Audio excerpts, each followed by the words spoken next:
Welcome to this Zentangle Quickie. My name is Heather Hartwick Gladden. I'm a certified Zentangle teacher, and today we're going to take a look at the Tangle Irradial from CZT Tomas Padros. Now, I love Thomas's work. His tangles are usually super fantastic. I don't think I found one that I didn't like so far, um, and this is no exception. All right, let me get this. There we go. Okay, you stay. All right, let me just show you the basics and then how you could put it together into a tangle. All right, so you have a line, and this is how I copied essentially uh, what Thomas had in his step out because it makes sense and it's nice to see it just separated. Here it is, simple facts. So you have a line, and then on one side of it you're going to put a little orb, and then on the opposite side, another little orb or a dot, very very small. Okay. Then, in this tangle reminds me of Munchin, a little bit except that we are, well, at least right now we're not. We're kind of going to an invisible line, but we're starting at one point and drawing straight lines from that one point. So from here, and what I'm going to do is I'm going to do like an imaginary box like this. Actually, you could have it go however you want it to, but I'm coming from this same point and just drawing straight lines, working down an imaginary line. See, and this is just kind of neat in and of itself. So say you have a border line and you want to kind of come up with something different.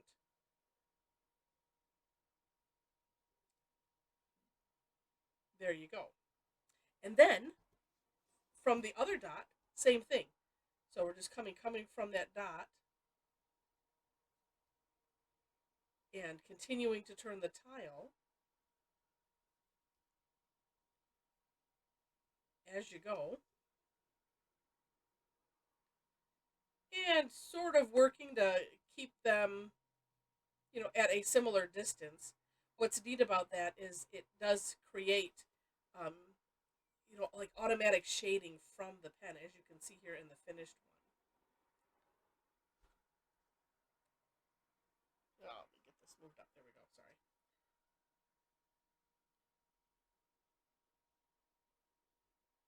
Sorry. You don't necessarily have to move it uh, every time you draw, but just every so often, so that way you're continuing to draw the straight line and you're letting the papers moving underneath, so that way it will look like that because it's a radial from here, and I like the part because it's radial.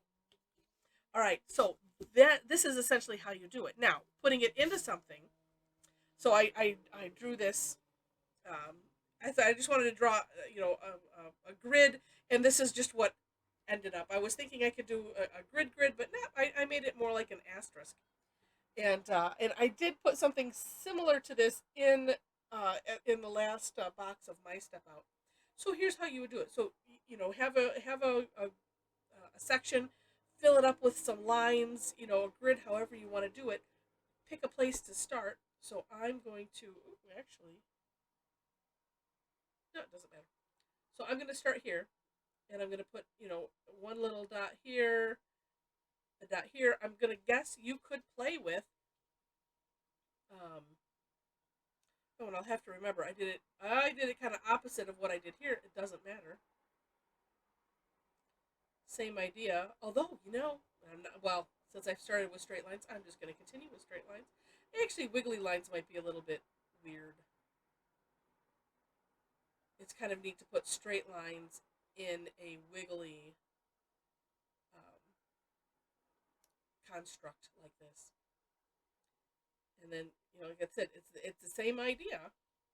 And I may, may just do a pause at some point here and finish this up. But I just want you to see, because there's a, you know, how you might put this and put multiples in Thomas's step out. He does, show it in a grid, and that's kind of neat. Okay, so I've got one side done. Okay, and then there's that other dot. And actually, it's one of those, you can just keep going, just starting now from this dot.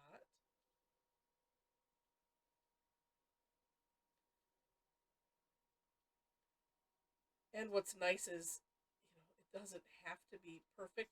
I mean, you can aim to have them be similar sizes, distance apart, but it's all good. I love it when it's one of those that it doesn't really matter.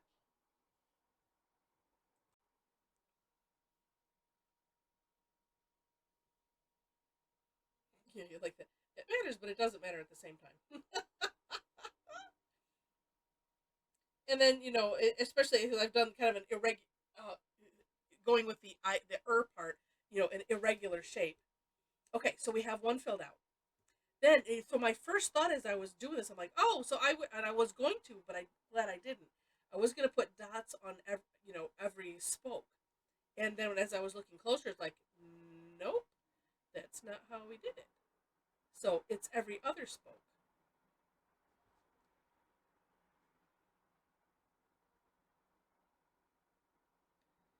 And so you have to, you have to do every other spoke and put the dots.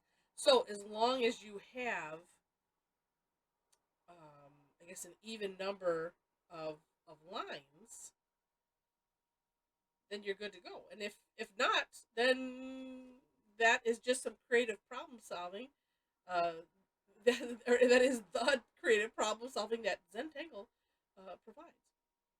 Now this, I'm not going to worry about matching, these lines up. Some of them are lining up without trying, which is always fun. But I don't know that you have to worry about that.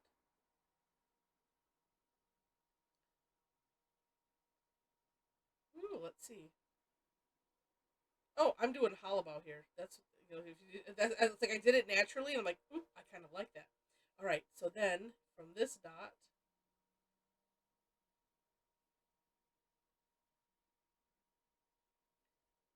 in the Tangle Munchin that I mentioned starts off with a bunch of dots that then you kind of create a triangle, and then it's like this where you're going from the same point and you're working down, the line, and then there's just once you're done with that line, then you start somewhere else. So it's very similar uh, in nature to that one, but this is kind of neat because we're going um, well down the entire line, and let's see, let's just do like this, and then it creates these neat little dark spaces. And I think, is it Cena? Things like that's one. Vortex might be another. There are some tangles out there that are similar to this in nature, where it just you have this convergence in the middle, and it just creates a neat effect. So, all right. So here's what I'm gonna do, because you kind of get this. I'm gonna hit pause and finish this up, and then you'll see what the end result looks like. And until at some point I'll learn how to just continue and speed up a section. I don't know. I'm not quite sure how to do that quite yet. But yeah, put that on my list of things to do. All right. So if you are tangling along with me, you hit pause as well, and we'll both be back when we're done with this section. All right. Or the next two sections. All right. Be right back. And I'm back. And there we go. So all finished. And what's kind of neat is, you saw how it started off, and it was, like I said, I had drawn out just a squiggly asterisk, and with curvy lines. And what we end up with, it, looks like a four square, kind of curvy grid. So super neat. And, and it has its own built-in shading, so I don't know that you really need to do anything else with it. You could accentuate the shading if you wish to, or, mean, and just depending. I have some leftover, some graphite still on my tortillon here, so let's just wipe it off, and have it, again, radiating, word of the day, um, from here, and just accentuating it a little bit more, and that's kind of nice. Now, okay, just because it popped into my head to do.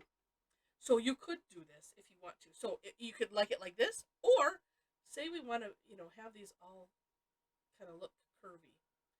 So I'm going to put graphite, going right on the lines here and the outer.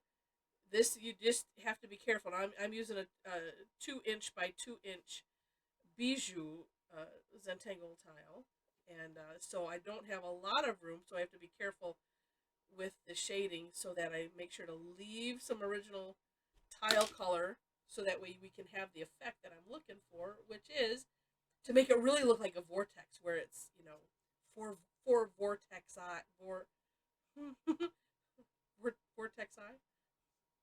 vortexes.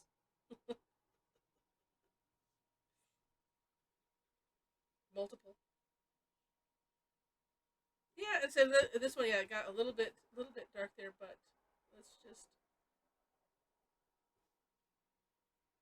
Although let me also sometimes having the contrast. Sometimes when the light is too bright, and then this camera likes to auto adjust.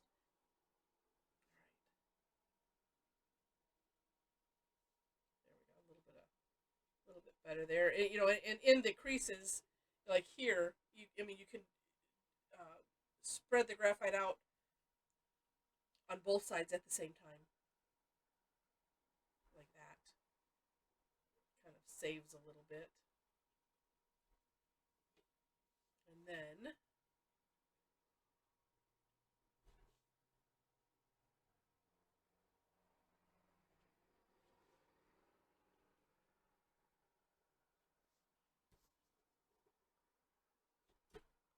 yeah, it added some extra dimension.